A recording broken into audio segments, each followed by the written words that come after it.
Entre 1914 y 1918 apareció un nuevo y sorprendente escenario bélico que iba a revolucionar la guerra: el aire. Hubo feroces combates aéreos. Cazas contra cazas. Igual que si lo estuviera viendo. Era como una nube de moscas en el cielo, moviéndose rápido, claro. Muy rápido y bajando en picado. Había accidentes tremendos y la lista de bajas indicaba que casi todos los pilotos morían. Di un beso a mi madre. Lo recogí todo y le dije: adiós, mamá. No creo que volvamos a vernos. Era la actitud que tenías que tomar. Sabías que ibas a morir. La guerra en el aire vio cómo los aviones se las arreglaban para despegar desde una plataforma situada encima de otro aeroplano. Y la invención de un concepto radicalmente nuevo: el portaaviones. Dio impulso a una carrera tecnológica. Los diseñadores de ambos bandos intentaban superarse unos a otros. Esa carrera trajo la nueva época de los aviones de combate y de los bombarderos. De una nueva raza de héroes, los ases del aire.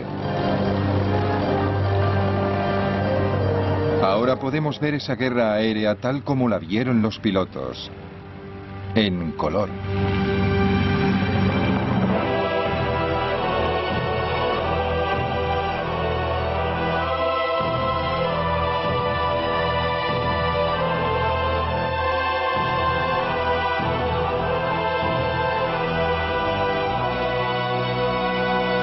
Primera Guerra Mundial en color.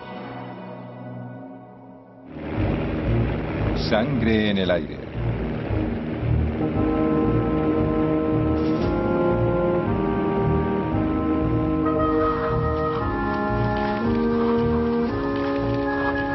En el verano de 1914, mientras los ejércitos europeos marchaban hacia la guerra, los jóvenes de todo el continente se sentían atraídos por una forma de combate nueva y atrevida.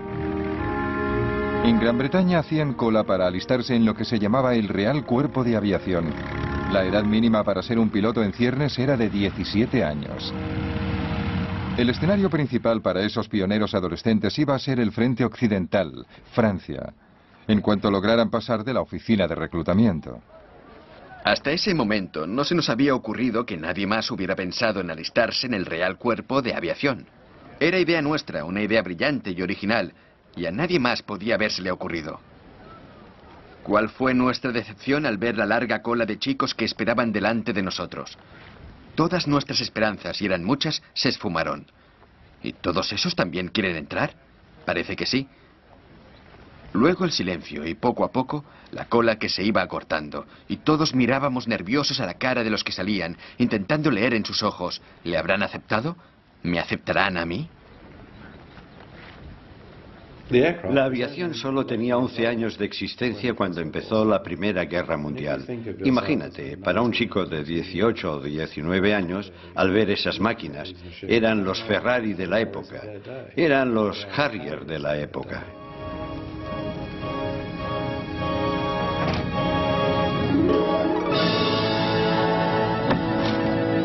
La aviación, con toda su temprana locura, acababa de nacer.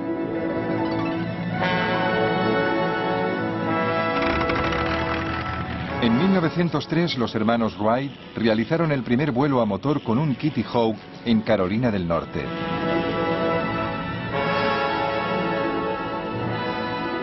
Los jefes militares empezaron a comprender que los aviones podrían ser útiles para la guerra. En 1909, el francés Louis Blériot cruzó 30 kilómetros de mar, el Canal de la Manga. Cuando miraba hacia abajo veía el mundo como nadie lo había visto jamás. Y ese fue el propósito militar del avión: darle al comandante que estaba en tierra una visión general del campo de batalla. La idea de los reconocimientos aéreos apareció a mediados del siglo XIX con los globos de aire caliente. Y durante la mayor parte de la guerra se siguió usando a los globeros, como les llamaban los británicos, como vigías aéreos. Pero los globos aerostáticos eran un blanco fácil para los atacantes enemigos.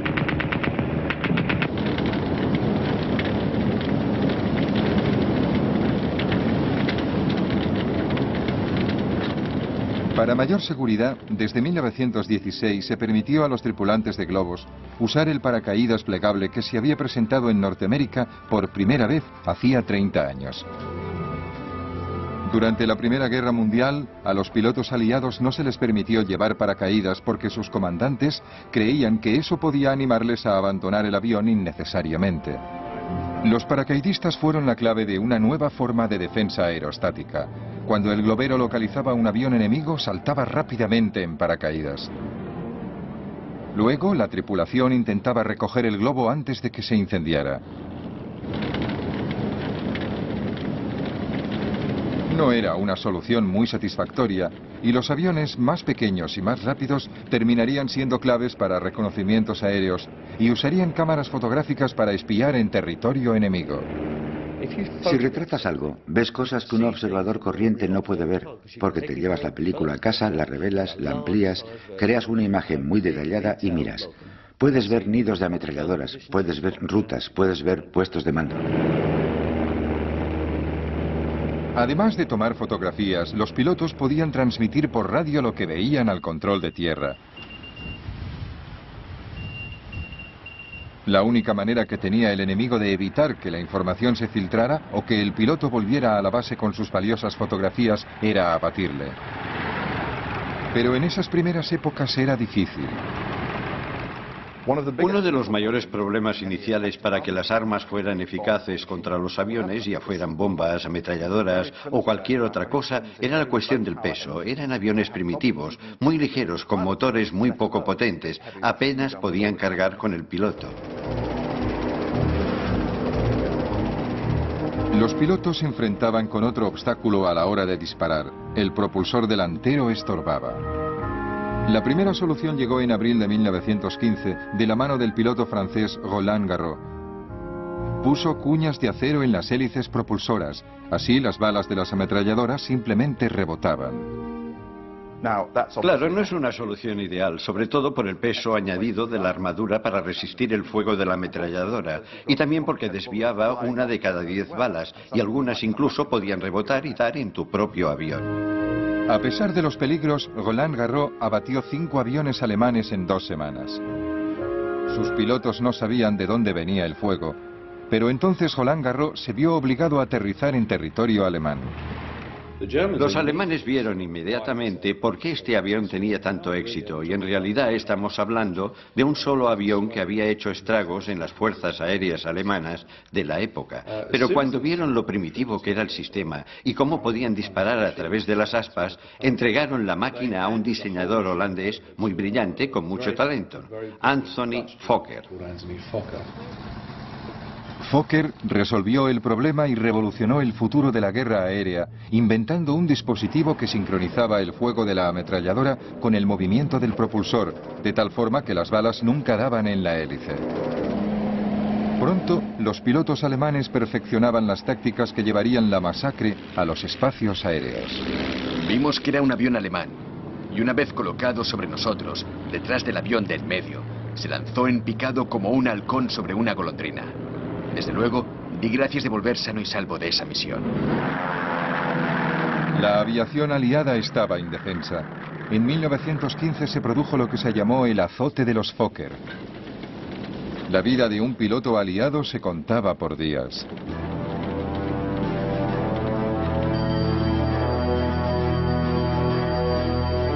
El azote de los Fokker de 1915 estaba acabando con los pilotos franceses y británicos. Pero el ejército necesitaba con desesperación tener ojos en el aire. Cada día llegaban reemplazos a Francia recién salidos de la escuela de vuelo. Cuando llegué a Francia a pilotar un avión de combate, no había volado jamás con el tipo de avión que tenía que cruzar las líneas al día siguiente. Y mucho menos había recibido instrucciones. Algunos salían con apenas 5 horas de entrenamiento. Los 2 chicos con los que crucé el canal y estuve hablando en el barco habían muerto antes de que yo llegara a cruzar las líneas. Están matando a gente cada día. Mi mejor amigo estaba ahí una noche y al día siguiente, en la comida, ya no estaba. Era algo constante. Nunca tenías a nadie a tu lado. Nadie que se alegrara contigo. Nadie que se preocupara de ti si te herían. Estabas solo. Luchabas solo y morías solo. En algunos casos, los pilotos llegaban por la mañana como reemplazos y morían por la tarde sin tener tiempo ni de deshacer su petate. El comandante en jefe del Cuerpo de Aviación Real, Hugh Trenchard, ordenaba que se enviaran nuevos pilotos cada día para ocupar el lugar de los muertos a la hora de la cena. Si los pilotos no ven lugares vacíos alrededor, tienden a pensar menos en el destino de los amigos que se han ido para siempre. Están entretenidos invitando a beber a los recién llegados y haciéndoles sentir a gusto. 1915 fue un desastre continuo para los pilotos aliados. El azote de los Fokker duró 9 meses, y durante esos meses en el frente, la esperanza de vida media de un piloto británico era de solo 11 días. Esperabas que te mataran en cualquier momento. Nunca pensabas en la vida en absoluto. Solamente cumplías con tu deber. La moral estaba muy baja y se oían muchas protestas por lo inadecuado de nuestros propios aviones. Hugh Trenchard sabía que las bajas eran inevitables y que la guerra aérea, en lo que se refiere a los costes en vidas humanas, a las grandes pérdidas que había que sufrir antes de alcanzar la victoria, era igual que la guerra de trincheras. En el verano de 1916, los aliados habían recuperado el terreno en la carrera tecnológica. Sus aviones también contaban con ametralladoras delanteras y aparecieron nuevos modelos más rápidos, más ligeros y más ágiles. El Real Cuerpo de Aviación había doblado sus fuerzas de 12 a 27 escuadrones. El azote de los Fokker llegó a su fin. Para los aliados fue un alivio inmenso, porque entonces el cuerpo aéreo era más necesario que nunca.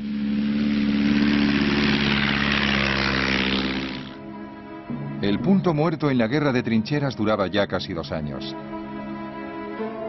Tanto los comandantes aliados como los alemanes buscaban con desesperación la forma de romperlo. En febrero, los alemanes habían lanzado una ofensiva masiva en Verdún y los franceses resistían a la desesperada. Para aliviar la presión, el ejército británico planeó su ataque al Somme en julio.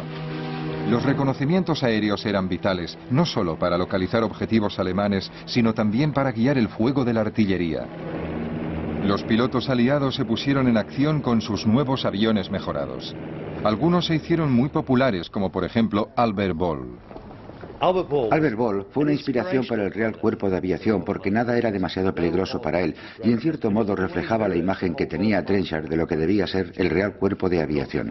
Gente sin miedo al peligro, gente que siempre se lanzaba al ataque, aunque eso significara la muerte. Dicen que he chocado con el suelo a 200 kilómetros por hora y que mire cómo ha quedado el tren de aterrizaje. Sí, ya lo he visto. Pero ahora ya está casi listo para volar otra vez. Fue una sensación muy extraña caer en picado. Tuve tiempo de ver cómo me había llegado la hora. Pero resulta que no llegó. Ball no representaba el futuro del Cuerpo de Aviación Real. No podía hacerlo. Confiaba en la suerte para seguir vivo. Volvía con el avión lleno de agujeros de bala. Albert Ball murió a los 21 años. Había abatido 44 aviones alemanes. Los franceses fueron los más rápidos en sacar partido de sus ases del aire. Concentrándose en las vidas de los héroes del aire, distraían al público de las masacres en las trincheras. Los pilotos de éxito eran perseguidos por la prensa y exhibidos entre la alta sociedad.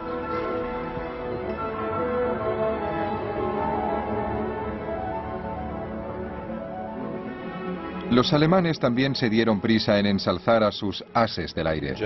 En los servicios alemanes esa publicidad se usaba para levantar la moral, pero no solamente la de los pilotos, sino también para crear héroes entre la población, y por eso se publicaba como los pilotos competían unos con otros y se concedían medallas por abatir un cierto número de aviones.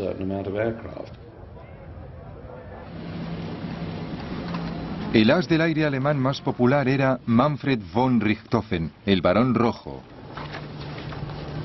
Richthofen abatió 80 aviones enemigos, más que cualquier otro piloto en la guerra. Soy un cazador. Cuando he abatido a un inglés, mi pasión por la caza queda satisfecha, por lo menos durante un cuarto de hora. Von Richthofen se convirtió en el ídolo de una visión romántica de la guerra aérea. Caballeros con brillantes armaduras voladoras enfrentándose en combate singular.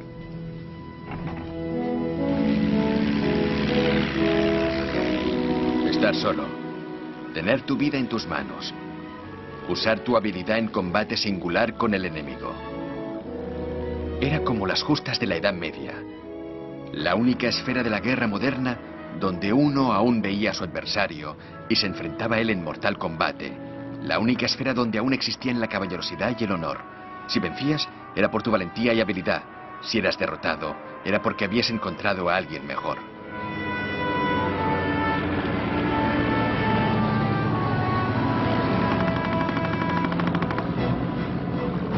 Pero mamá, no se pueden imponer desde la simple tierra las normas para la gente que patrulla por el aire. Allí eres alguien distinto. Yo diría que no eres un hombre. Yo por lo menos no lo soy. Eres la encarnación del diablo, lleno de la emoción de jugar al mejor juego que haya creado Dios jamás, loco tras los alemanes, olvidando todo lo demás. En lo único que piensas es en demostrarle al cabeza cuadrada que hay un solo hombre digno de estar en el aire, y no dos. En una zona de combate, cuando las balas silban a tu alrededor y estás envuelto en humo negro, te conviertes en otra persona. No eres humano, por decirlo de alguna manera. En cierto modo, dejas de ser humano. Eres una máquina de guerra y cumples con tu misión. En abril de 1917, los alemanes volvían a adelantarse en la disputada carrera armamentística. Su ventaja era en parte táctica. Empezaron a actuar en escuadrones de 14 aviones llamados Jastas y enviaban 3 o 4 Jastas hacia el frente de una vez. Estos grupos masivos recibían el apodo de circos volantes. Las Jastas llevaron a las primeras grandes escenas de duelos entre escuadrones y no entre individuales, los famosos días de los combates en grupo. Los escuadrones británicos y aliados se enfrentaban a los circos alemanes en el aire, sobre las trincheras, y luchaban hasta la muerte, muchas veces ante la sorpresa de la infantería que les veía desde abajo. Igual que si lo estuviera viendo, eran como una nube de moscas en el cielo, moviéndose rápido, claro, muy rápido, y bajando en picado, y rodeándose unos a otros, y oíamos los disparos, claro, pero estaban muy altos. Yo vi algunas batallas maravillosas, batallas aéreas entre 2 aviones de combate, y nunca... Pero el problema es que nunca sabíamos quién ganaba. Apostábamos entre nosotros y yo me preguntaba, ¿quién volverá? ¿Quién va a ganar hoy? ¿Serán los alemanes o será uno de nosotros? La superioridad de los aviones alemanes y las tácticas Jasta costaron caras a los aliados. En 1917, durante el llamado Abril de Sangre, perdieron 150 aviones y 316 aviadores. Unos meses más tarde llegaron los primeros pilotos norteamericanos, pero la superioridad alemana se mantenía. Sin embargo, los aviadores aliados tenían que seguir volando sobre las líneas enemigas para dar información a sus ejércitos que preparaban desde tierra sus ofensivas de verano. Los comandantes y hasta los pilotos sabían que no tenían el mejor equipo ni las mejores herramientas para el trabajo y sin embargo les exigían que contribuyeran a una gran ofensiva. Sabían que los alemanes tenían mejores equipos y hasta cierto punto mejores tácticas y era algo trágicamente inevitable. Tenían que seguir volando. En esos momentos no podían hacer nada. Esta mañana nos hemos enfrentado con una nueva gama de Fokkers y desde luego son muy buenos. El piloto se ha quedado quieto y me ha bañado de plomo como con una manguera. Lo único que podía hacer yo es fijarme en su localizador y darle al timón de lado para desviarle la puntería.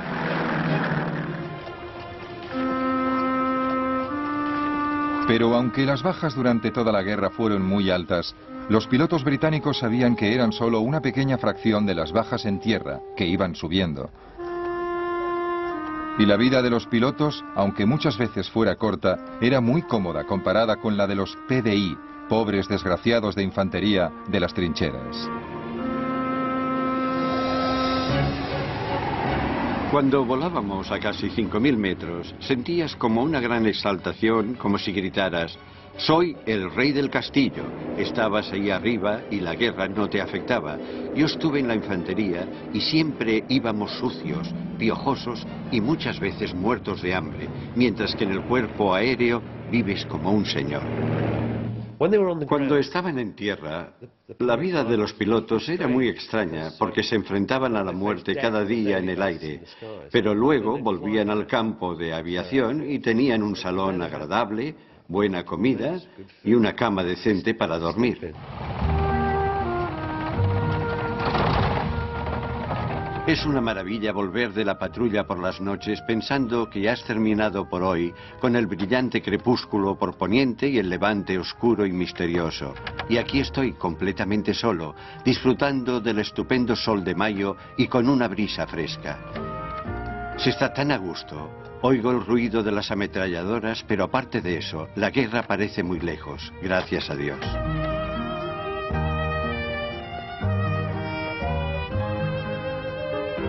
Hemos puesto un entoldado y comemos al aire libre, en un bosque. Se está mejor aquí cuando hace tanto calor como estos días. Aunque nos podría alcanzar el fuego de los cañones, ahora mismo no se nota que hay guerra. Estoy sentado en un bosque a la sombra y lo único que se oye son las ametralladoras que disparan a lo lejos y el gramófono del salón.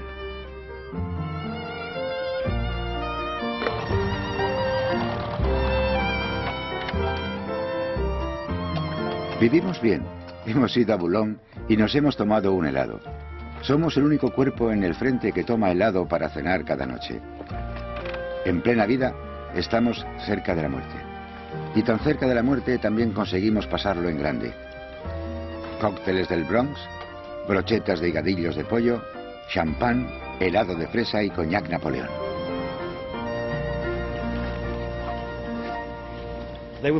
Más que nada eran chicos normales que podían morir en cualquier momento y vivían la vida intensamente. Muchos de ellos sufrían de los nervios a medida que pasaba el tiempo y veían que se acercaba la muerte. Este verano ha hecho un calor tremendo y teníamos que volar muchas horas. Todo eso afectaba a los nervios de los que tenían que volar. Recuerdo que mi compañero de cuarto pensaba lo mismo y los dos nos quedábamos despiertos a oscuras pensando en la patrulla del amanecer al día siguiente. Al final no pudimos soportarlo más y nos confesamos uno al otro nuestro miedo y malos presentimientos. Encendimos las velas y luego nos sentimos un poco mejor y de alguna forma conseguimos pasar la noche igual que tendríamos que pasar el día siguiente. Un piloto vivía atormentado por una pesadilla, una cara.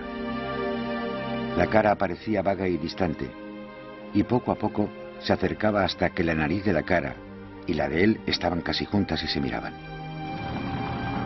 Nada más, solo se miraban. Entonces se despertaba y ya no podía dormir. ¿Quién era? ¿Alguien a quien había matado? ¿O era el hombre que le esperaba bajo el sol?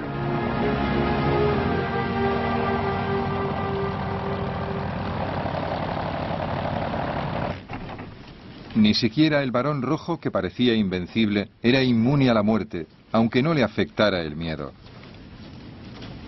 La muerte era una perspectiva casi agradable, por lo visto. Una muerte gloriosa, luchando y volando hasta la última gota de sangre, la última gota de combustible, el último latido del corazón y el último rugido del motor. Una muerte de caballero andante a la salud de sus colegas, amigos y enemigos. Irónicamente, el Barón Rojo, as del aire por excelencia, no fue abatido por un avión aliado, sino por un cañón desde el suelo. Mientras él dominaba el aire sobre la tierra, tenía lugar otra guerra aérea aún más extraordinaria sobre el mar. Al principio de la guerra, los alemanes llevaban ventaja. Sus cepelines les permitían atravesar todo el Mar del Norte. Los británicos contraatacaron con su propia nave, el Vigía submarino. Podía volar a casi 80 kilómetros por hora y, como el Zeppelin, se usaba principalmente para misiones de reconocimiento. Gran Bretaña sufría los ataques de los submarinos. Había que localizarlos. A principios de 1915 se pidieron voluntarios a la Marina para formar un nuevo cuerpo aeronaval. Llegó un mensaje a todos los barcos y cruceros de combate de la flota diciendo que cada capitán tenía que recomendar a un joven oficial de unos 18, 19, 20 años para un servicio especial.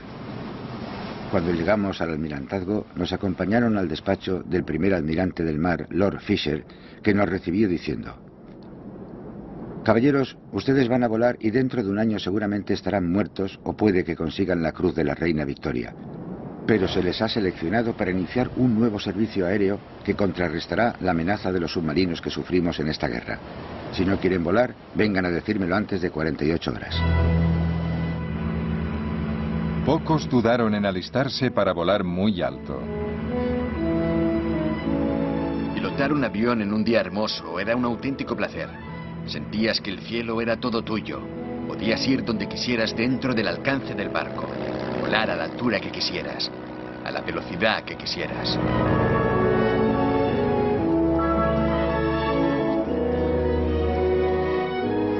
Los aviones británicos se hicieron cada vez más sofisticados.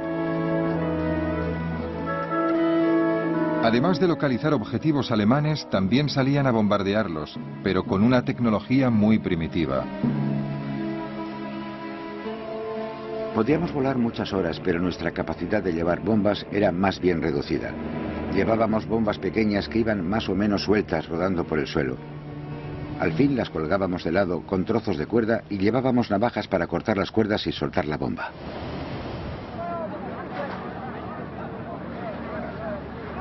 Los globos aerostáticos, por elegantes que fueran, no eran precisamente eficaces. Lo que necesitaba la Marina eran aviones bien armados y más rápidos que pudieran actuar en el mar. El motivo principal seguía siendo la necesidad de acabar con los submarinos alemanes. En 1915 Alemania había declarado la guerra submarina sin restricciones y atacaba sin previo aviso a cualquier barco mercante que se dirigiera hacia Gran Bretaña. Ya habían hundido cientos de barcos. Una grave amenaza para Gran Bretaña que dependía del comercio para sobrevivir. Aunque los submarinos atacaban desde debajo del agua, tenía que pasar la mayor parte del tiempo en la superficie. La mejor manera de localizarlos era con aviones, que también podían servir para hundirlos. Pero para conseguir que esos aviones primitivos y de poco alcance cubrieran grandes extensiones de océano, había que superar una serie de grandes retos tecnológicos.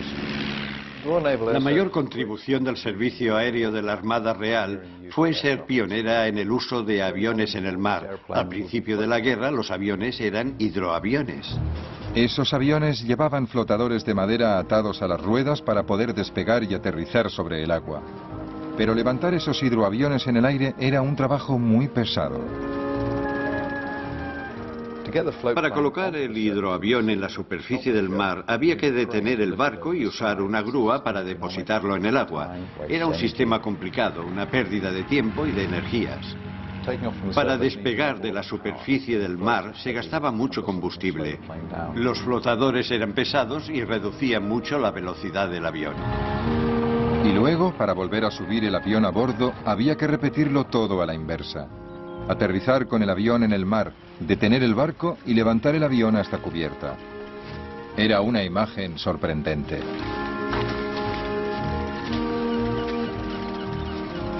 Los hidroaviones eran como aviones que iban de vacaciones a la costa y se habían puesto zuecos para no mojarse los pies. Cuando veían pasar alguno por encima, muchos decían: por ahí va con sus botazas.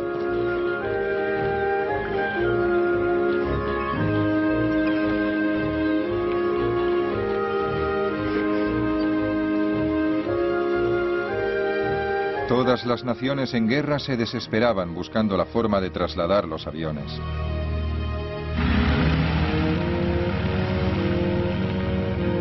Esta era una primitiva versión rusa. La solución rusa era remolcar los aviones en el mar. Estaba muy bien cuando el mar estaba en calma, pero en caso de tormenta no servía. En cuanto a los alemanes, su flota casi nunca salía a mar abierto, así que los aviones de la Armada se lanzaban desde pasarelas. Pero volar era complicado para los pilotos de todos los países. Lo que más me preocupaba era marearme en el mar. No había estado nunca en un barco, solo alguna vez había salido a remar en barca en días muy tranquilos y creía que todo el mundo, menos los marineros muy expertos, se mareaba en cuanto había el más mínimo movimiento. Después de correr un buen rato, tirabas con todas tus fuerzas y con mucho esfuerzo y algo de suerte conseguías levantarte hasta 90 o 100 metros, aunque en una ocasión la hoja de ruta dice que llegamos a alcanzar los 360 metros.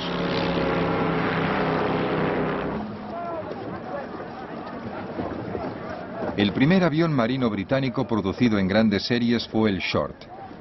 No era solo un avión de vigilancia, también podía ir armado con bombas. Eso añadía peso, y los pilotos no siempre conseguían despegar. El mar estaba tan calmado como una balsa de aceite. ¿Pero os creéis que la máquina despegó? Y un pimiento. Estuve 20 minutos luchando sobre la superficie como un pato herido, hasta que el agua del radiador empezó a hervir y la carlinga se puso como una sauna. Esos aviones primitivos no podían despegar a no ser que el mar estuviera muy tranquilo. Solo podían despegar y ser repescados cuando el mar estaba absolutamente llano. Y claro, eso en el Mar del Norte pasa muy pocas veces. Otra respuesta a la amenaza de los submarinos fue construir aviones con un alcance mucho más largo, que podían despegar desde un puerto tranquilo, y así nació el barco volador. En 1917 un barco volador hundió su primer submarino, pero sus pilotos no tenían apoyo. Personalmente, considero que las batallas de barcos volantes eran mucho más desesperadas que las que se libraban en el frente francés. Lo digo porque, además de los riesgos habituales del combate, había que hacer un largo viaje sobre un mar desierto antes y después de la lucha. El Mar del Norte es muy peligroso. La niebla, las marejadas, las nubes bajas son más habituales que los días buenos. Siempre sabías que si te fallaba el motor o tenías cualquier problema tonto, era casi seguro que te ibas a ahogar, con muy pocas probabilidades de que te rescataran.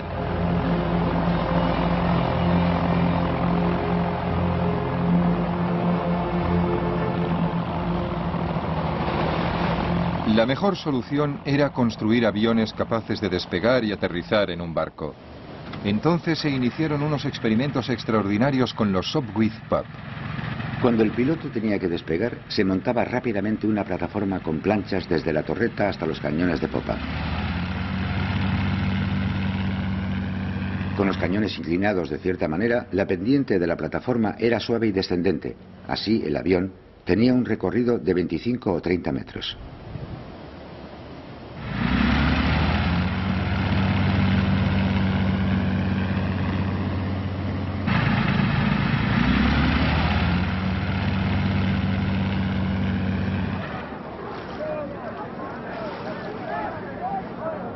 Era muy arriesgado. Si el piloto no lograba la velocidad suficiente para despegar, se estrellaba contra el agua. Pero aunque hubiera calculado bien, pasaría a menos de 1 metro de las olas. Era una operación más que arriesgada, y me encantaba ver a esos pilotos. Les admiraba por su valor y por su habilidad.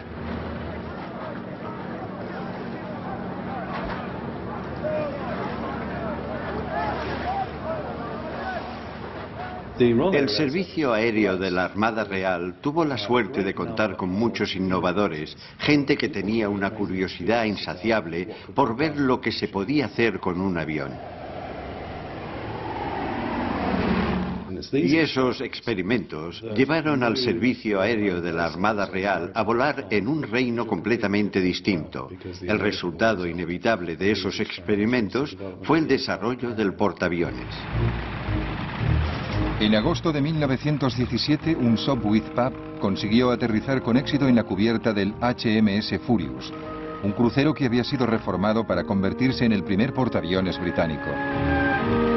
Lo primero que tuvimos que hacer es aprender a despegar del puente frontal y aterrizar de nuevo. Recuerdo que el capitán decía, es lo mismo que si os pusierais una pistola en la cabeza. Tenéis que sincronizar la velocidad del barco con la velocidad del avión, y es muy difícil.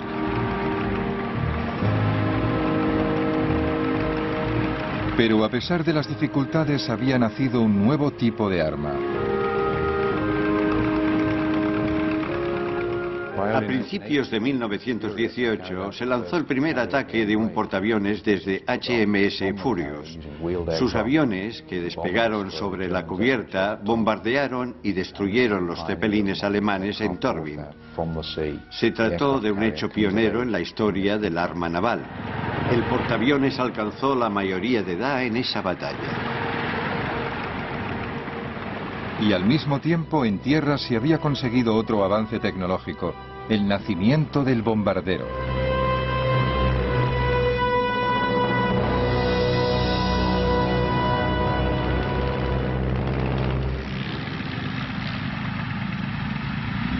En el verano de 1917, los pilotos aliados en el frente occidental habían vuelto a ponerse a la altura de la tecnología alemana. Ambos bandos empezaron a prestar más atención que nunca a un nuevo fenómeno. Desde el comienzo del conflicto, los aviones se habían usado para bombardear solo esporádicamente.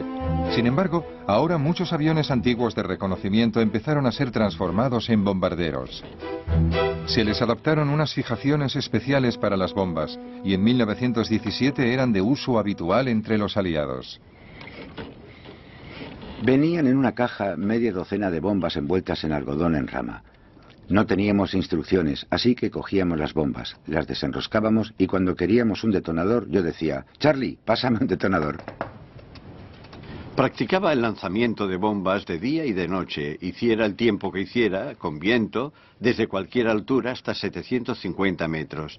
En el centro del aeródromo había un círculo grande pintado con tiza y el ejercicio se daba por bueno si la bomba caía dentro del círculo.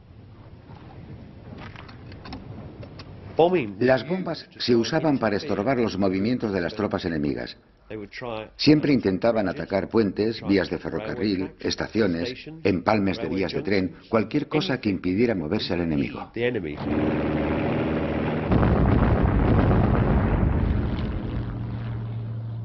Los bombarderos volaban bajo para soltar su carga, y el fuego antiaéreo era cada vez más intenso. Los británicos lo llamaban Archie.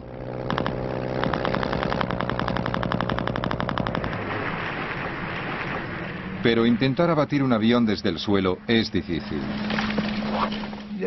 Venían tan rápido que cuando habías cargado el arma, ya se habían ido.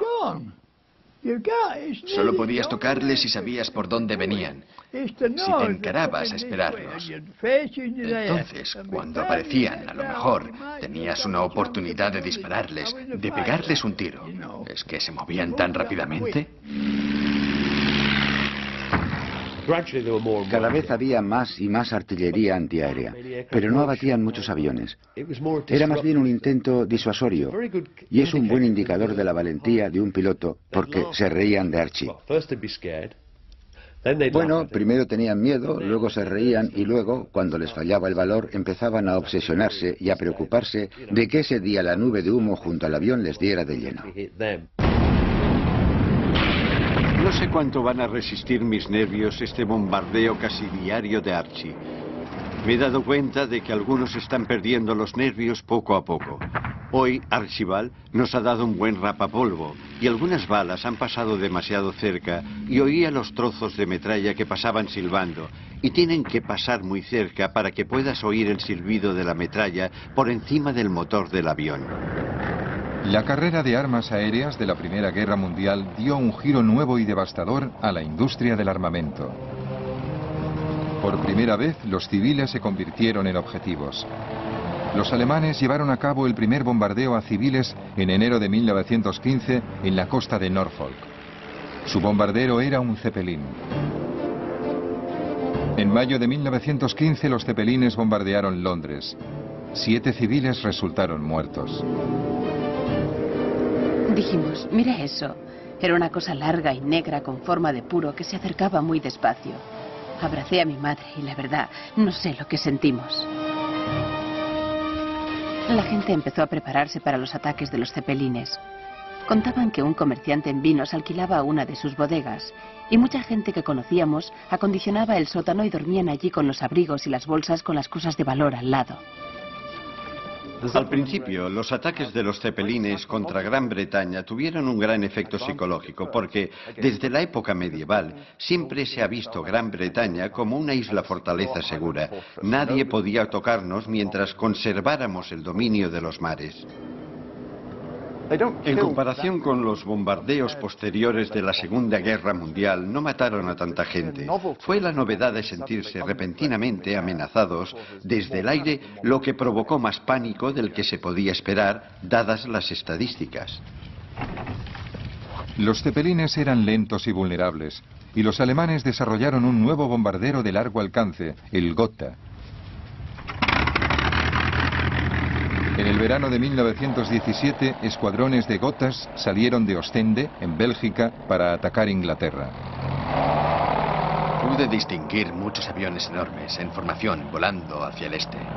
Me lancé en picado sobre el último y le solté todo un cargador a poca distancia. Tuve la satisfacción de ver cómo las balas le daban en todo el fuselaje y las alas, pero aparte de hacerle bajar un poco el morro, no tuvieron el efecto que deseaba. Me llevé una gran decepción. Qué insolentes eran los malditos cabezas cuadradas, paseándose por el cielo de Inglaterra como si fueran los dueños. Me volvía ciego de rabia pensando que los germanos irían a bombardear Londres y que encima se irían tan tranquilos, o casi. Los alemanes volaban adrede sobre Londres en esos bombarderos pintados de blanco en pleno día para demostrar que podían hacerlo y que eran invulnerables para los aviones de combate británicos. Eso tuvo un impacto inicial significativo, como los cepelines. También crearon mucho pánico al principio por la novedad de los bombardeos.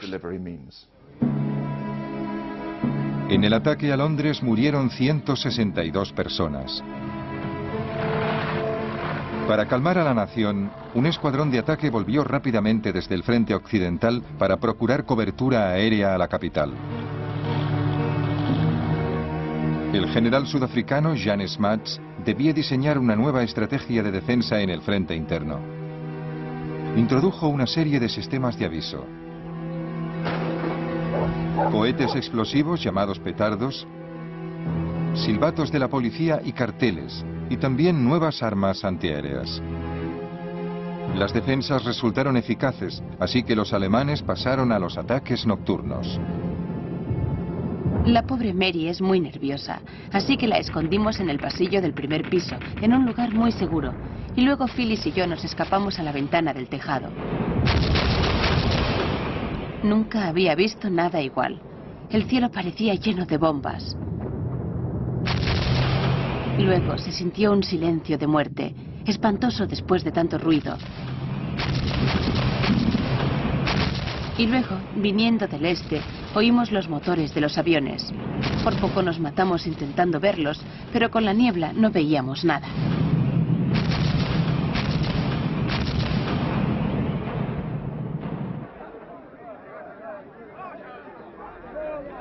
Incluso por las noches, las defensas antiaéreas británicas resultaron tan eficaces que los alemanes terminaron abandonando los ataques con bombarderos. Los últimos Gothas llegaron en mayo de 1918.